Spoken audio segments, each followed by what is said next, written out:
I will wait for everybody to type in their experience with custom control so far. And you guys are also welcome to use your mics if that's easier. Use custom control for monitor mixes for live sound.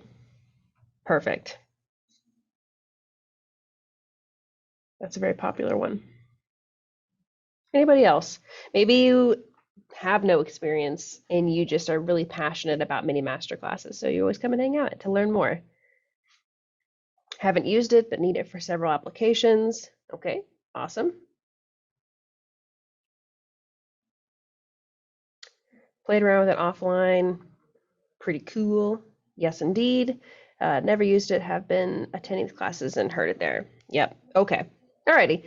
So we got a little bit of kind of everybody, and that seems to be the deal with these mini master classes, which is great. I get a little bit of people who are already using it, some people who haven't touched it before, and everyone in between. Let's see, we got a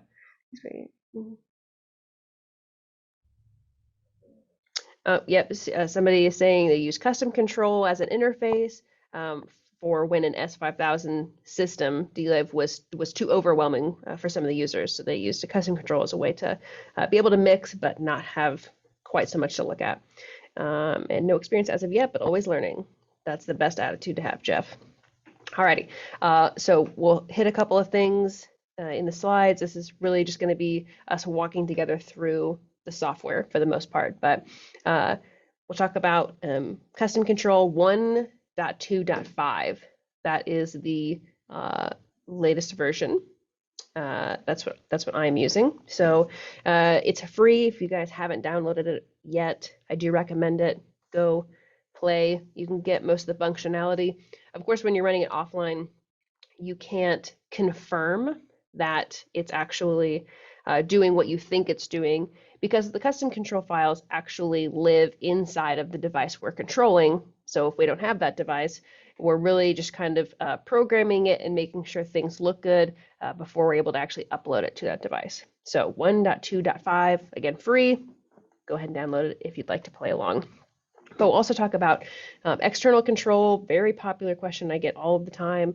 We'll talk more about tabs, some themes, cross-point mutes, send levels and assignments, then we'll even dabble in like tap tempo and pathful uses. So without further ado, okay, so there's two versions, and I know this is advanced custom control, but you got to make sure everybody understands. So we've got editor and we have the app. The editor is what we actually use to build the GUI, the interface, and it runs on Windows or Mac OS. It's free. You can go download it, as I've said, and it works itself with DLive, Avantis, and AHM. Those are the three devices we're able to control. AHM, Avantis, and DLive. Unfortunately, not SQ right now, because that is a question that is inevitable, but not right now. So then we've got the app, which is what you are actually kind of opening up and controlling the device with, and that's available on iOS, Android, Windows, Mac OS, the big four, what you would hope would be available to access the app on. And for the most part, these are mostly made to work on desktop computers or laptops and tablets and phones as well. So popular ones are making an app for somebody who's on a mobile device, and then making a different, more advanced version, perhaps on a tablet because you have more screen space. And I've had people develop applications with custom control for desktops because they wanted to let somebody log in and control it, but not let them have access to, say, like Avantis Director or AHM System Manager. All right, a couple more examples, and some of you guys in the comments had some great options as well, but monitor mix on a phone. We don't have a phone app to do your in-ear mixing on for Avantis and DLive. And so custom control is a free way to be able to control somebody's in-ears just on your phone. Typically, those apps require a lot of not only screen real estate, but also just like horsepower. And so those are reserved for tablets. So, yep, used with Avantis's monitor control. Yep, absolutely, Kevin. And another popular one is like lobby control of like a production venue or maybe even a house of worship, where you wanted to give them, again, this idea of letting somebody have some access to the audio system without giving them quite so much access. That is a recurring theme, as we call it. Or just like an easy stream mixing situation where we simply just wanted to, maybe it's either groups or maybe it's individual inputs, but we don't want to have a volunteer, perhaps maybe, uh, change the compressors and things like that, but we do want them to be able to change the balance of the inputs, or panning and things of that sort for the stream. So we can easily make a very approachable application for them. Okay, let's hop over, shall we? Custom control. All right, so you guys should be able to see this okay. And this is editor. This is what you download. This is what we're going to build it with. And we can create a new config. What's really nice is I can also download a config from the unit if I'm connected to one. I will do this sometimes if I'm bringing in my laptop to somebody else's space. I can just connect over the network to their units and see exactly what they're currently using. I don't have to wait for somebody to email me the file and take a look. It's already living inside of maybe an Avantis or a DLive or an AHM, and I can just connect to it over the network and request that file from the unit. Very handy for really quick updates, or if you can't necessarily find where you've saved a file someplace, a year ago. So we also have the option to load a config from our drive. So that would be if I saved one, and I have many saved, I could just start from there as a starting point. Or if somebody sends me their file to just double check something or change their design or help them out, I do that option as well. So we will create new config. And again, this is kind of supposed to be a more advanced class, so I won't dally on on all of these little extra bits and bobs and things of that sort. We can, if you're curious about it, feel free to ask a question and I will answer it for you, but we'll kind of stick to some of the features inside of here. So to edit this particular layout, and the number of layouts I can have is a lot, 200 and something layouts. There's no real hard limit. And again, you're going to end up more limited in other regards to like how many people you want to have access, or most importantly, the bandwidth of your network is going to be eaten up way before our design is. So I just double click on it and I'm brought into this window. And I will make this window just a hair larger so we can get that 16 by 9 in there. Okay. And I'm gonna have to hide this chat window here for just a second. Okay. So when we're talking about some of the like extra features and things of that sort, first we need to pick our toolbox, which is essentially what unit we're going to be programming for. So a DLive mix rack, an AHM, or an Avantis. And the reason you have to always make sure you're on the right toolbox is because they do different things. Things that are available on DLive and Avantis aren't necessarily available on AHM, and vice versa. So let's just do Avantis just for fun here. And let's go ahead and talk about external control. So instead, I'm going to do AHM, since AHM will typically be used as a way to kind of be the catalyst for any external control in a system. But just to be fair, you can use a DLive or an Avantis system. All right, so the almighty button inside of custom control lets us do a lot of things. I'll just resize this and make it huge, because why not? And when we have like a module, like this button selected, I've got all of my properties and I can assign what they do. When you're starting out, or when you're programming at least, just ignore everything up top here and just focus on basically the function down. The function is always what this button is going to do, and then we can dictate specifically how that function is working, the parameters in which that function's happening. So you'll see right now, when you just drag it in the AHM toolbox, it's just a mute for a control group, and it's always number 1. If I drag in another button, it will say the exact same thing.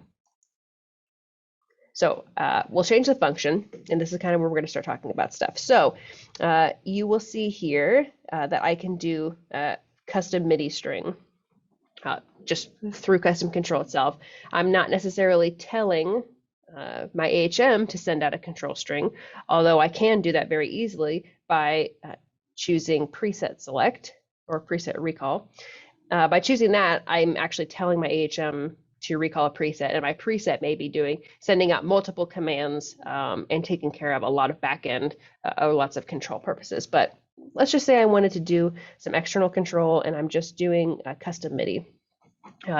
This would essentially be just a string onto the network, and anybody who understood it would receive it. So I can't send it to a specific device, but I can just say, here's this hex code, here's this MIDI string sending out there. If you understand this, congratulations, you get it. So I can do that as well. Sometimes this is, can be a little bit of a feat just trying to program this. Excuse me.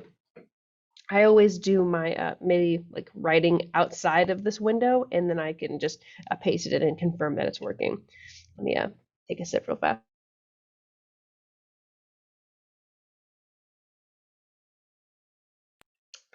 Okay. And you'll see I can have a press and a release function. So if I want one command to go out when I press it, I can have a separate command go out when I release this button. And this is purely just from the actual tablet that we're controlling. This is not a way I'm not telling my AHM to go send this command out. I'm just sending the command out onto the network because this device is on the network. If the device wasn't on the network, I wouldn't be able to see it. So wouldn't be able to program and access it. So I can do that. And like I said, once we start getting into the idea of like presets and sending out like TCP commands to a specific place, that can get really fun, but it's really opening up Pandora's box, as it were. So I love that.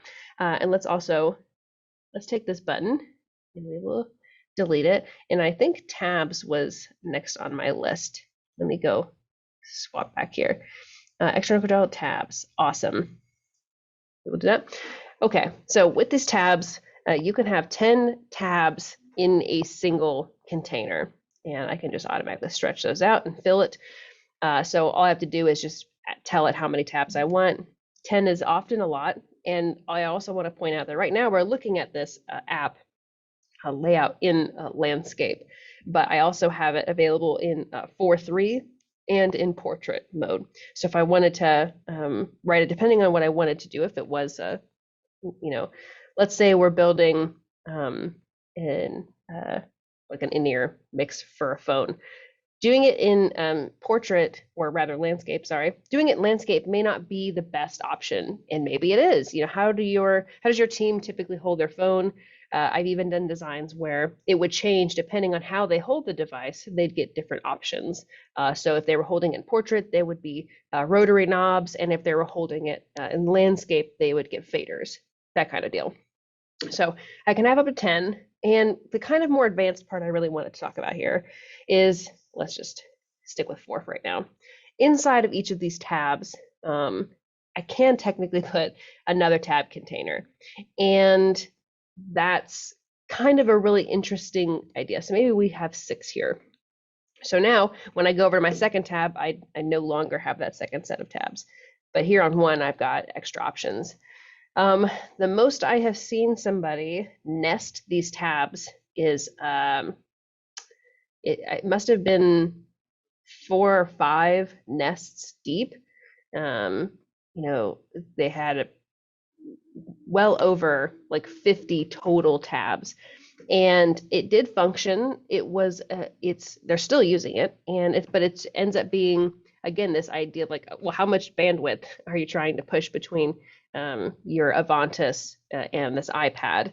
Because especially to DLive and Avantis, I mean, a custom control, it sees it the same thing as a Surface, or DLive Director or Avantis Director. They see them the same. So we don't want to design something that's so humongous, and so maybe at a certain point you're getting kludgy. But being able to sort of partition these tabs nests off is really helpful. So oftentimes, if I do need to do this, it's usually like I've got 4 tabs, and then I just need to do 2 inside of this so that I can separate it out. So maybe, let me scooch this and relabel these. So maybe this is lobby, and this is cry room, and this is, let's see, backstage. Great. And now I want to put this back in there. There we go. And now for the lobby, there's actually two sections in the lobby. There's the north side and the south side. And I want whoever's using this app to be able to go and choose which area of the lobby they're in and change their mix or what they're hearing or how loud it is, things of that sort. I just saw a little chat pop up. Is tabs in tabs new? It's not new to the best of, from my experience, if you've been able to do this.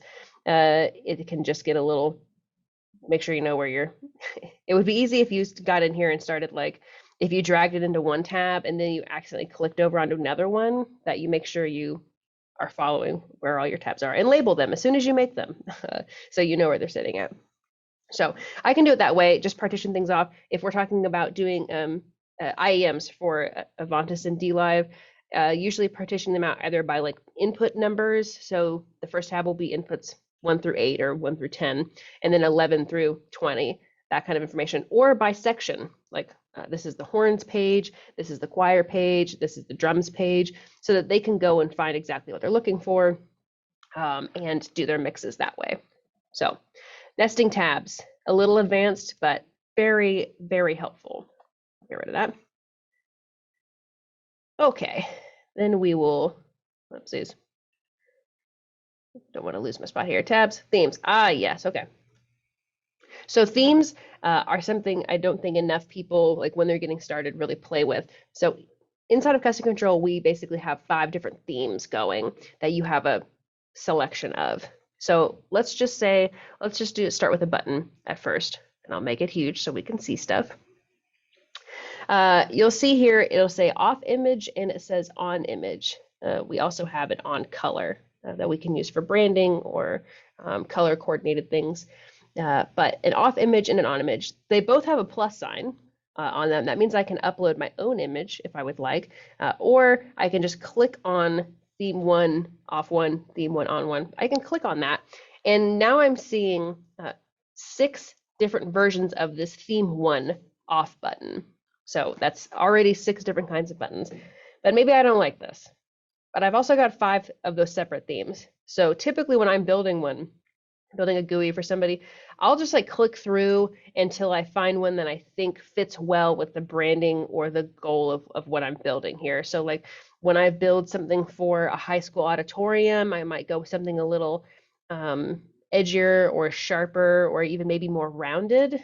Whatever I kind of like feels more modern. But if I'm going for something that's going to be in a Catholic church, I want it to be really clean cut and kind of straightforward. Not too much frill. So you'll see here I've got my second theme, again 6 different buttons, and I can go to 3, and now this is where buttons start getting really interesting. Themes 3 and 4 are my favorites. So there's theme 3. Then we have theme 4, and we've got theme 5, a nice, like simple, easy kind of blue and gray buttons. So let's say I like this one, 3, 4. It's a popular choice for myself. I like doing it a lot. Right now, if I go and use it, I can hit this little play button. It'll give me a little demo. If I click this, it goes back to the off of the old button because I haven't changed that theme yet.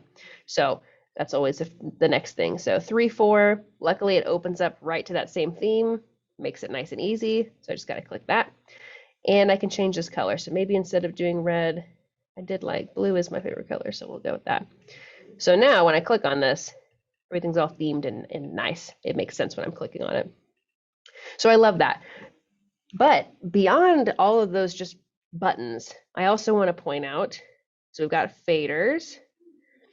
And we've got these themes, because again, you never know where you'll find a theme at. So this is it's showing me theme 3, since that's what I last used. I've got all of these different ones. If I go show you theme 4, I have a darker, you'll probably recognize some of these fader knobs, maybe from some of our other consoles. There's theme 2, and there's theme 1, and we've got options here. You don't have to reinvent the wheel. We can get some ideas and get going and have it look good. But The other one that people never seem to catch on to is this background image. So now I can change that. Let me put this behind here. Order, send back. There we go. I have a dark background, and now I can't see any of the numbers. I can't see how much of my fader I'm using. You know, how am I supposed to do this? I can change this background. So I actually have black, of course, but I've also got a gray that I can use. That's better, but not quite enough. I've also got white, which is perfect for an all black background. But then I've also got, this just looks blank. And that's what that is. It is in fact blank. So I will sometimes use the blank if I'm going to put, you know, like a meter underneath it. So I'll just make this, and I'll put this on top of it. Corner, bring forwards. There we go. And we will get rid of the scale so they're not interfering. And so now I'm actually using the meter as kind of like the fader. And that's great for people who kind of understand how meters work and they're comfortable with the fader idea. But you get a lot of information now on a single unit instead of having to have a meter be next to the fader or a chromatic meter up top. I'm kind of able to condense this all into one because I've made my background completely invisible. And I can also upload my own. If I have a picture of a snake that I really like, I can use that as my fader background as well. And that goes for over here.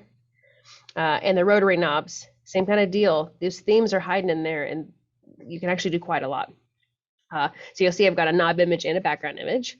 And I've got a couple of like hashed versions or just some blue indicators or kind of more like a, it's not an octagon, or maybe it is 2, 4, 4, 6. I'm not counting that, but octagon-ish way, or maybe perhaps one with yellow indicators. Did I show one? One. Oh, there we go, like some green, like the default. So maybe, let's go pick one. Maybe I like this one quite a bit. Boy, that's hard to see on the black, isn't it? Well, luckily we've got some backgrounds here. And again, they're always hidden. These things that people never seem to change, but they're absolutely there. So if I go to theme 3 and 4 and 5, I've got some really cool options here. Like maybe I just want this to be blue. And now suddenly my knob looks completely different. Or I wanted to make it, you know, let's make it look a little bit concave. I can do that. And when I go in here and make adjustments, it looks nice. It changes color when I'm clicking and dragging on it, as it should. But don't feel like you have to just like, well, I drag these in and these are how knobs look now, or this is how my fader looks, or I can't use dark backgrounds, because we have all of these themes. You really want to get in there and explore and see what's happening with them. There's way more in there than you think there is. So if you're dragging something in and you see a plus sign or the word like theme or generic background, just like click and see where you can find and see what's hiding out there. I see a little chat's popped up here. I love the meter. Oh yeah, very helpful. Okay. Okay then. Keep losing my spot here. Themes. Oh yes, crosspoint mutes and send levels and assigns. Let's talk about that because that's huge. Okay, let me go to a new tab here so we can see a little white. Okay. So let me change my toolbox here. Let's do Avantis, and I'm going to choose this button. I'm going to really quickly just change it to this theme because it's nice and easy. I'm going to change the color because, again, I like easy things. So there we go. Got this button. And maybe I'm creating my in-ear mix.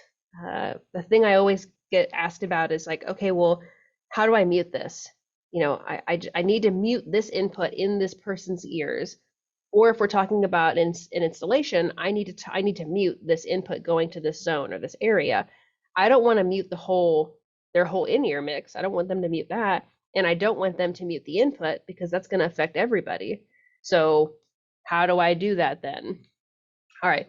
Well, if we're talking about Avantis or DLive, the function is actually called, let me click on here, send assign. So if I click right here, it's at the very bottom.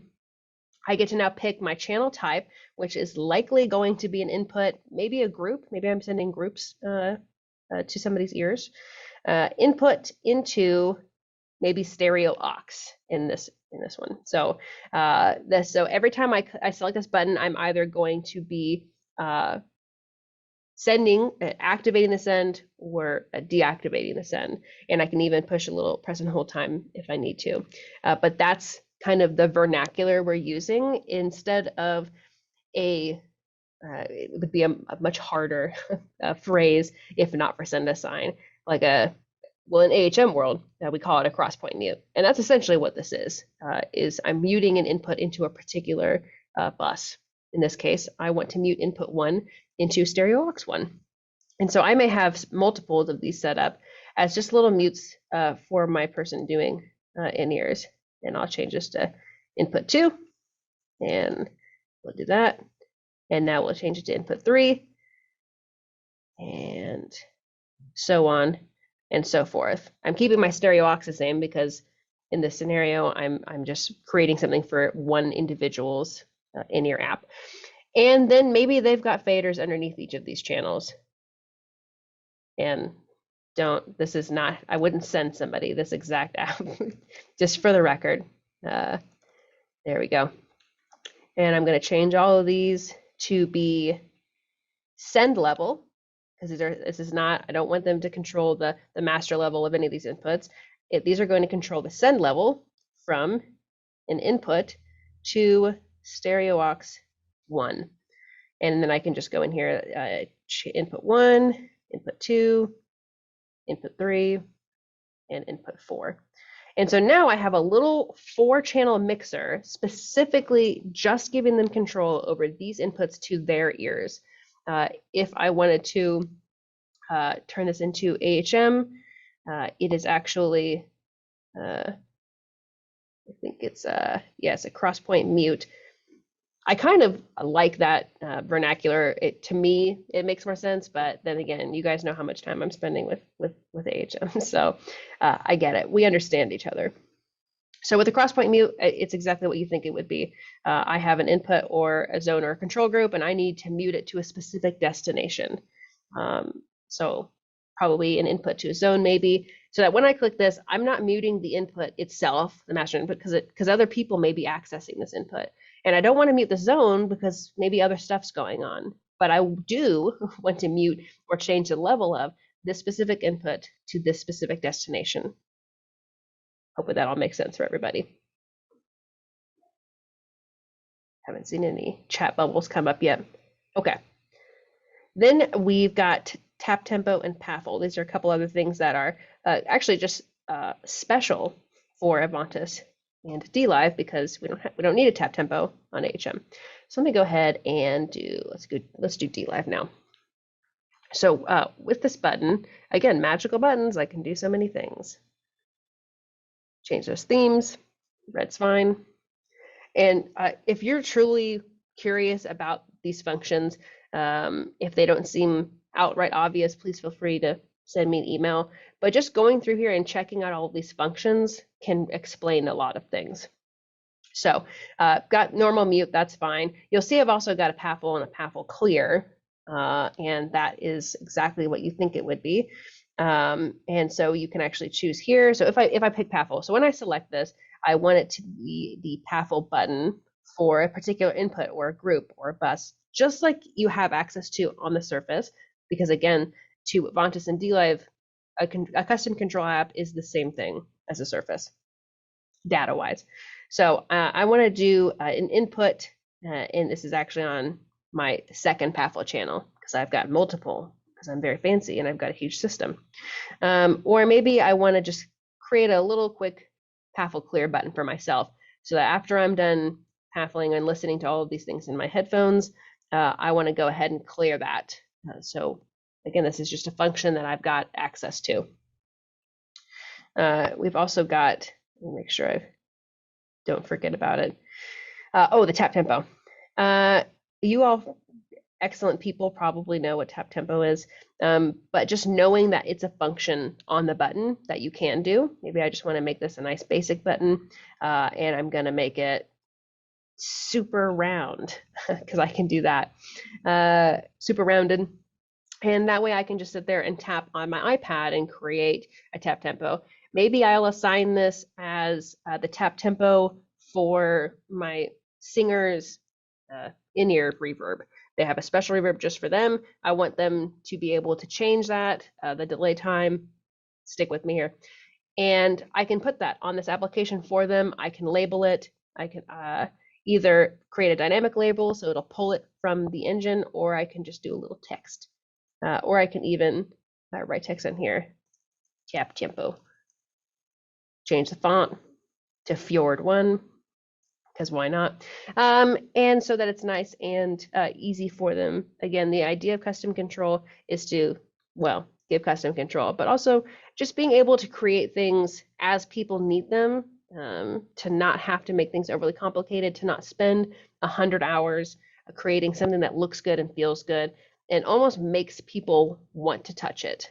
And it's okay for them to want to touch it because we're only giving them access to what we want to give them access to. It's not like when Avantis is like gorgeous and you want to go touch it, but it's scary because there's like a ton of stuff you can touch on Avantis. Here it's very inviting, and it's okay because we haven't, the rails aren't going to fall off the cart here unless I've programmed them to give them the ability to run the cart off the tracks. And so it's really powerful, whether you're using DLive or Avantis or AHM. Custom control is, again, it's just this free tool that we can use to create really easy GUIs on any number of platforms. Remember those 4 big ones, Android, iOS, Mac, and Windows. They just give people what they need when they need it. Or just create it. I wanted a second meters page for somebody just so I could keep track of something while I was testing. Or creating a phone app for in-ear mixes, or letting a staff person or a lay individual have access to the audio system without giving them access to a whole console, which is very intimidating, or letting some volunteers, mix the stream, it really, balancing inputs and doing other things, but not making them use an entire console. Or maybe it's just not in the budget. We can't have it. We can't afford another Surface. We can't afford to do this. But with custom control, it's free, and it's kind of a bring your own device scenario. So if they've got it, we can play with it. So that is a little inside look at some of the more advanced features of custom control. Don't count it out. Definitely go in and play around, explore. That is always the best option because you never know what you're going to find. Whether I wanted to have automatic mic mixing control, or I wanted to set up some guardrails so they can make some button adjustments on the level of their in-ears, or if I wanted to go to HM and do some of that cross-point changes and cross-point editing. You'll see my functions are different. I wanted to recall a preset, or activate paging, which is also an AHM special thing. I wanted to activate a page of one input to a specific zone. So lots to it. That's what's exciting, is it's hopefully that you feel comfortable coming in here and just messing around and can't break anything. So that's the good thing. But all right, any questions? Let me open up all my chats and stuff. All right, no chats so far, but I will hang out. Oh, now they're all coming in. Okay. I assume that it's best to set this up so that the console and custom control devices are on their own network to avoid bandwidth issues and close access off for the rest of the world. Yes, no. That's always a good idea because then you've got less variables. But because this is all control data, it takes up less bandwidth than you'd think it would. So it's really easy to have your control network be a part of your AVL network. That would be fine. Our control data is treated a lot differently than our audio. And so just keep that in mind. So if for some reason you wanted to have your control on your, church's guest Wi-Fi, you could do that. I mean, I have reasons that you should not do that, but you could. Let's see. If you build for iOS, can you use the build for Android? Yep, it doesn't. I don't have the option to pick iOS, and I'll even hop over here. If I go to Layout Manager, and I kind of skimmed over this at the beginning, this is how we can kind of dictate how people are actually accessing the app. I'll click on Details, and so my options are desktop, phone, and tablet. So as long as it sees it as a phone device, it will bring that up. So whether it's Android or iOS, custom control, it doesn't matter. If I only have selected desktop, only computers would be able to access that app. So cool indeed. All right. Any other questions? All right, here we go. Is there a way to measure the data usage based on the custom control device layouts, or are we left to give it a go and see what happens? We don't do it inside custom control because there's so many variables. Like it would depend on how many like photos you've uploaded and are using, how many buttons, how many yada yada yada. If you've decided to use 100 tabs for whatever reason, there's too many. So I would recommend. There's a lot of things like I think Wireshark can do it. And things of that sort can see that can look at your network. Maybe Wireshark is not the best option for that, but there are ways that we can kind of check on it and measure it, but just not in custom control itself. Can you show how you would control an external device like a projector via IP? Yes, I can. So I can hop in here and we'll just exit out here. I'm going to label this projector just for fun. And maybe I've got this button and I'm going to label this. Well, let's make that simpler, up. And I'm going to copy and paste these. Again, this is not what I would deliver, but this is just driving the point home. Up and down. So for a projector, I'm specifically trying to go to a location, most likely. I guess not, but let's assume it's a TCP/IP or UDP. I would use an AHM button, which it is, and I would do a preset recall, and maybe it's 430, and I'll make this 431. And then inside of System Manager, which I'll open up. And again, I'm not plugged into one right now, so we're going to be running offline. But I would go in here and I would tell preset 430. Sorry if I'm making anybody sick. Don't look. Okay, 430. Projector up. Projector down. I could even make some notes in here that says sends TCP/IP command to blah, blah, blah. Same deal here. Yeah, blah, blah. And then I can just trigger this using external IP control, and then I can write an ASCII string or hex or decimal command to a specific location. Oopsies. That is telling the projector to turn on or the screen to go up and go down. So in effect, I'm using custom control to tell AHM, go send out this much more advanced command. That's how I would do it right now. But be on the lookout for some future updates to custom control that may expand on that feature. So that's how you would set that up. All right, you're welcome, Brent. Would GPIO be controlled similarly in HM? Yeah, you could absolutely do that. And then we get outside of custom control, which is fine. But I could go into my controller's configuration and use either my unit GPIO or some networked GPIO I've got to just say, yep, when this contact closes, go ahead and drop the screen. And there's a number of different ways we could trigger that. But yes, you can use GPIO and HM for that. Is HM the only one that can send IP controls? Yes. TCP and UDP controls. Yes. You can send just like external control or MIDI control from the consoles, but AHM, as it's kind of meant to be more of like a system DSP or a matrix, things of that sort, we get extra goodies, and that happens to be one of them. So.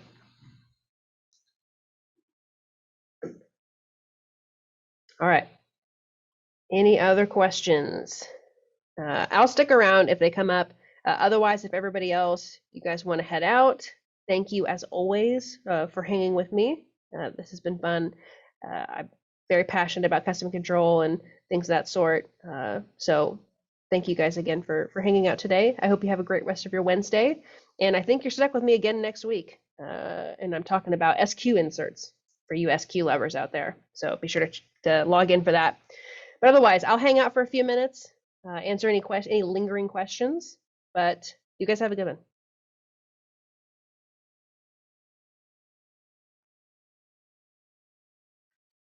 Is it possible to copy a set of tabs from one tab to another? Yes, you can. I could just hit like Command A and then deselect my tab container.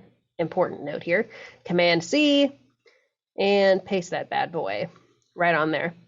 I can also copy this and open up a new custom control configuration and paste it in there, which is super good. Or between layouts. So if I wanted to copy this and say, great, this is my in-ear mix, whatever, I can go to a new layout. We will do only phones.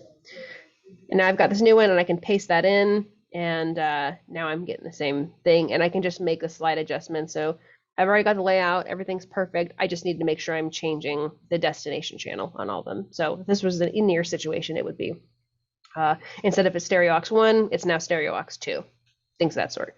But luckily I can highlight all like items and change everything that they share in common. So if I, my chat window. So right now, the only thing I have 2 items highlighted, and they both have the ability to have a channel associated with it. And you can see that's the property that I've got left that I can change, other than color and text and things like that. But I can change the channel number on both of those at the same time. If I choose both of these rotaries, you'll see I've got full rotary properties listed that I can change, and things that are not the same, you'll show up, you see they just show up blank to let you know these are different. But they both have channel 1 associated with them. So that was a long-winded answer for you, Dustin, but there you go.